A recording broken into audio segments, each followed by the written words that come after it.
শুভ দুপুর বন্ধুরা। আজ চৈত্র সংক্রান্তি।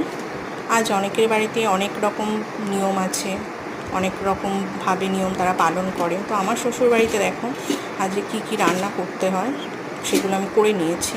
ভাত প্রথমে, তারপর 7 রকম তেতো পাতা ভাজা, তারপর 2 রকমের ভাজা করে নিয়েছি আমি, পটল আর ভেন্ডি আলু ভাজা করে নিয়েছি।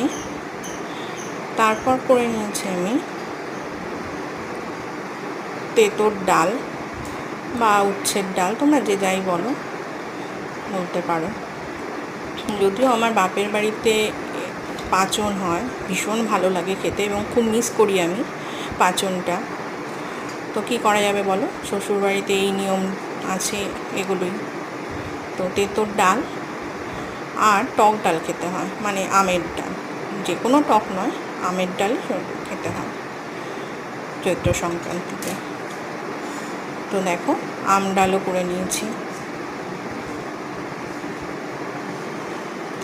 তো তোমাদের কেমন লাগলো অবশ্যই কমেন্টে জানিও, এবং তোমাদের কার কার বাড়িতে কী কী নিয়ম আছে বা কাদের বাড়িতে এরকমই নিয়ম আছে অবশ্যই জানাতে ভুলো না।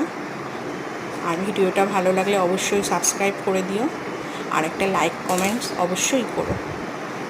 ধন্যবাদ সবাইকে। কালকে গিয়ে পয়লা বৈশাখ। প্রত্যেকের বছরটি ভালো কাটুক এই কামনা করি।